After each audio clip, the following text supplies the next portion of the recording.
আজকে সারাদিন আমি কোনো কাজ করিনি, শুধু বসে বসে খেয়েছি। সকালবেলা ঘুম থেকে উঠলাম, দেন হাজব্যান্ড হাতে ধরিয়ে দিল ব্রেকফাস্ট, যেখানে ছিল চাউমিন।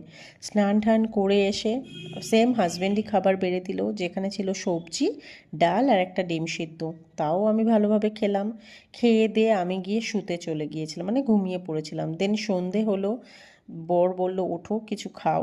দেন ওই আবার মুড়ি মাখিয়ে দিল বেশ সুন্দর করে, তেল, ছোটো আদা কুচি দিয়ে আর কয়েকটা মানে চানাচুর আর বাদাম দিয়ে। তারপরে ছেলে গিয়েছিল বাইরে, তো ওখান থেকে আমার জন্য নিয়ে এসছে মিয়ামোড় থেকে কেক। তো ছেলে বলছিল মা তুমি খাও, তোমার মনটা ভালো লাগবে আর শরীরটাও ভালো লাগবে। বেসিক্যালি আমার শরীরটা একদম ভালো নেই, আমার পিরিয়ডস হয়েছে, যার জন্য আমার পেটে খুব ব্যথা হচ্ছিল। আমি তার জন্য সারাদিন শুয়েছিলাম। মানে এখন ইদানিং এরকম হয়েছে, পিরিয়ডস হলে না শরীরে আমার খুব মানে গা হাত পা ব্যথা হয়, আমার পেটেও ব্যথা হয়। বাট তার মাঝখানেও কিছু প্রমোশনের ভিডিও ছিল, যার জন্য আমাকে মেকআপ করে ভিডিওটা করতে হয়েছে। তারপরে ছেলে খাবার এনে দিল, বর আজকে রান্না করেছিল যে ভেজিসটা, ওটাই ছিল। আর তার সাথে পরোটা।